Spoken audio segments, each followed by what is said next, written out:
কেঁচা মিঠৈ কাৰ কাৰ প্ৰিয় বাৰু? অসমীয়া সমাজত বিশেষকৈ ভাদ মাহত প্ৰচলিত এই প্ৰসাদ। কৃষ্ণ জন্মাষ্টমীৰ দিনা প্ৰায় সকলোৰে ঘৰতে আৰু নামঘৰত এই প্ৰসাদৰ পাত এখন থাকেই। এই প্ৰসাদৰ পাত পাবলৈ সকলোৱে আগ্ৰহেৰে ৰৈ থাকে, নহয়নে? নমস্কাৰ বন্ধুসকল, প্ৰীতিছ ৱৰ্ল্ডলৈ স্বাগতম জনাইছোঁ। সকলোকে জন্মাষ্টমীৰ বহুত শুভকামনা জনাইছোঁ। আজি বনাবলৈ লৈছোঁ কেঁচা মিঠৈ। কেঁচা মিঠৈ হৈছে কেঁচা পিঠাগুড়ি ব্যৱহাৰ কৰি বনোৱা মিঠৈ, যি প্ৰসাদ হিচাপে ব্যৱহাৰ কৰা হয় আমাৰ অসমীয়া সমাজত। এই মিঠৈ কেতিয়াও ভাজি বনোৱা নহয়, মানে কেঁচা পিঠাগুড়িখিনি ভাজি লোৱা নহয়, কেঁচাকেই মিঠৈ বন্ধা হয়। ভাদ মাহলৈ সকলো ৰৈ থাকে। ভাদ মাহত কৃষ্ণৰ জন্মাষ্টমীৰ দিনা নামঘৰত আৰু অসমীয়া মানুহৰ প্ৰায় সকলোৰে ঘৰতে প্ৰসাদ হিচাপে কেঁচা মিঠৈ দিয়েই।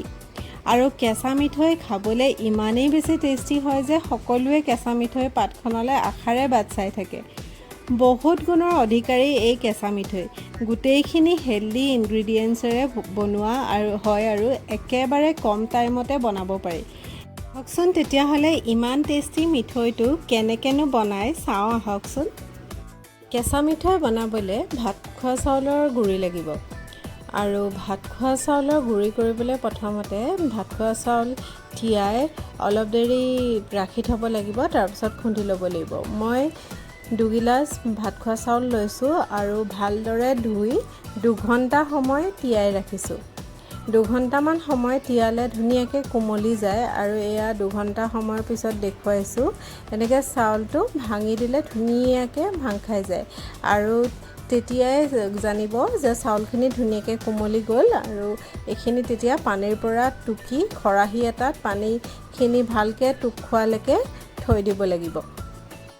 1 ঘণ্টামান সময় এনেকৈ খৰাহী এটাত, যিকোনো খৰাহী ল'লে হ'ব, চাউলখিনি মেলি যাতে পানীখিনি ধুনীয়াকৈ ওলাই যায় আৰু চাউলখিনি জৰজৰীয়া হৈ যায়, তেনেকৈ চাউলখিনি মেলি থৈ দিব লাগিব। 1 ঘণ্টামান সময় লাগিব আৰু চাউলখিনি জৰজৰীয়া হ'লে এইখিনি ধুনীয়াকৈ মিক্সি জাৰত গ্ৰাইণ্ড কৰি ল'ব লাগিব।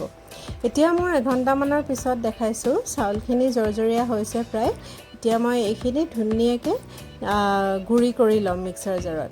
মিক্সাৰ জাৰত যদি ডাঙৰ জাৰ হয় তেতিয়া গোটেইখিনিতো নুজুৰে, অলপ অলপকৈ লৈ পেলাই গ্ৰাইণ্ড কৰি আনিব লাগিব।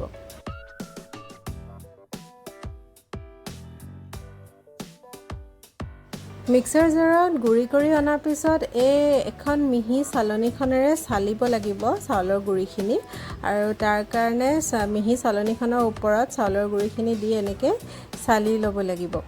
আৰু চালিলে লাষ্টত অকণমান যিখিনি গুড়ি ভালকৈ নহ'লে সেইখিনি থাকি যাব, আৰু থাকি যোৱা গুড়িখিনি আকৌ মিক্সাৰ জাৰটোত লৈ তাৰপিছত নতুন তিয়াই থোৱা চাউলৰ অলপমান ল'লে তেতিয়া কি হ'ব, অলপ তিতা ভাৱ থাকিলেও ধুনীয়াকৈ গুড়ি হ'ব আৰু আগৰ চাউলৰ আধা গুড়া হোৱা চাউলখিনিও ধুনীয়াকৈ গুড়ি হৈ যাব। আৰু এনেকৈ গোটেইখিনি গুড়ি কৰি ল'ব লাগিব।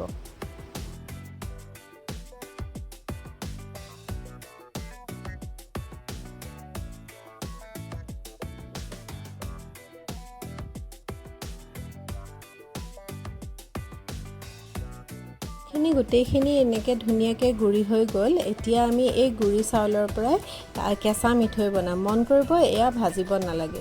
এতিয়া এটা বাউলত মই 2 কাপ কেঁচা চাউলৰ গুড়ি লৈছোঁ আৰু আধা কাপ এয়া নাৰিকল গুড়ি কৰি লৈছিলোঁ মিক্সিত, এয়া লৈছোঁ। আৰু এয়া গুড়ি কৰা চেনি লৈছোঁ। চেনি 3 চামুচ, ডাঙৰ চামুচেৰে 3 চামুচ আৰু আধা লৈছোঁ। চেনি নিজৰ হিচাপ মতেই ল'ব। আৰু এতিয়া দিছোঁ ইলাইচি গুড়ি 1 চামুচ আৰু এয়া গৰু ঘিউ দিছোঁ 1 চামুচ। এতিয়া গোটেইখিনি ধুনীয়াকৈ হাতেদি মোহাৰি মিক্স কৰি যাম। আৰু মিক্স কৰি গোটেইখিনি যেতিয়া ধুনীয়াকৈ মিক্স হৈ যাব তেতিয়া হাতেদি লাড়ু আকাৰত বান্ধিবলৈ চেষ্টা কৰিম।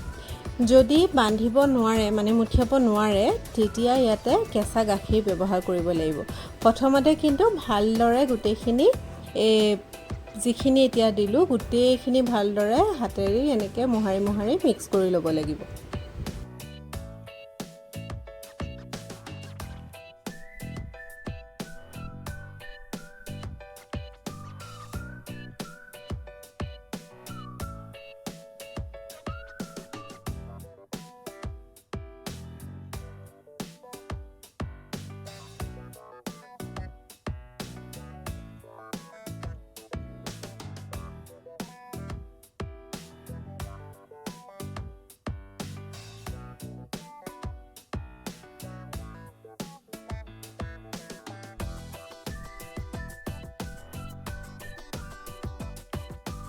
এতিয়া চাওক মই ভালদৰে এনেকৈ মঠিয়াই চাইছোঁ, এইখিনি খোল খাই গৈছে, বাইণ্ড হোৱা নাই। সেইকাৰণে মই প্ৰথম 1 চামুচ গাখীৰ দিছোঁ আৰু গাখীৰ দি এতিয়া মই এইখিনি আকৌ মঠিয়াই চাম।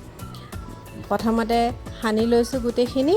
এতিয়া 1 চামুচ গাখীৰ দিয়াৰ লগে লগে এইখিনি ধুনীয়াকৈ একদম বান্ধিব পৰাই হৈ গৈছে আৰু গাখীৰ নালাগিব। এয়া দি মঠিয়াই লৈ মই লাৰু আকাৰত গোল কৰি ল'ম। এয়া চব ধুনীয়াকৈ হাতত একদম মঠিয়াব পৰা হৈ গৈছে আৰু ভাঙিও যোৱা নাই ইমানটো। সেইকাৰণে কৈছোঁ লাহে লাহে গাখীৰ দিব লাগে। যদি আৰু দৰকাৰ হ'লহেঁতেন মই আৰু 1 চামুচ দিলোঁহেঁতেন, কিন্তু আৰু দৰকাৰ নহয়। এতিয়া ধুনীয়াকৈ মিঠৈটো বান্ধিব পাৰিছোঁ আৰু এনেকৈ হাতেদি প্ৰথমতে এনেকৈ অলপমান লৈ এনেকৈ হাততে লাৰু কৰি লৈ গোল কৰি, আৰু এয়া আমাৰ কেঁচা মিঠৈ হৈয়ে গ'ল। বেলেগ আৰু একো কৰিব নালাগে। আচলতে চাউলৰ গুড়িখিনি যদি আগতেই গুড়ি কৰি থোৱা থাকে তেতিয়াহ'লেতো 15 মিনিটমান সময়ৰ ভিতৰতে এই মিঠৈটো ৰেডি হৈ যায়। এয়া এটা ধুনীয়াকৈ বান্ধি দেখুৱাইছোঁ, চাওক একেবাৰে ৰসগোল্লাৰ নিচিনাই হৈছে দেখিবলৈ, নহয়নে? আৰু খাবলৈ ৰসগোল্লাতকৈও বেছি টেষ্টি হয়। ইয়াৰ বহুত গুণ আছে, কেঁচা মিঠৈ যিহেতু বহুত বেছি গুণ আছে। এনেদৰে এটা হৈয়ে গ'ল আৰু বাকীখিনি মিঠৈও মই একেদৰে হাতেদি মঠিয়াই মঠিয়াই লাৰু আকাৰত বান্ধি ল'ম। এনেদৰে আপোনালোকেও ঘৰতে সহজতে বনাব পাৰিব। ঘৰত যদি কেঁচা পিঠাগুড়ি আগতেই বনাই থোৱা আছে তেতিয়া আপোনালোকে এতিয়া বনাবই পাৰিব। আৰু এনেকৈ মই বাকী মিঠৈখিনিও বনাই লৈছোঁ আৰু শেষত দেখুৱাম দেই আপোনালোকক।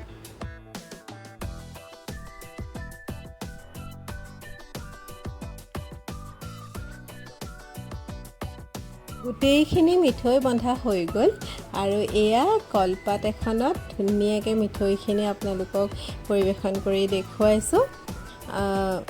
ইমান বেছি সোৱাদ লগা এই মিঠৈ দেখিলেই সঁচাকৈ ভাল লাগি যায়। আৰু ভাদ মাহৰ এই পবিত্ৰ মাহত এই মিঠৈ বান্ধি প্ৰসাদ হিচাপে দিব পাৰিলে সঁচাকৈ মনটো বহুত ভাল লাগে। এবাৰ এই মিঠৈ বনাই আপোনালোকেও প্ৰসাদ হিচাপে দি চাবচোন, লগতে বনাই এনেও খাব পাৰে ঘৰতে।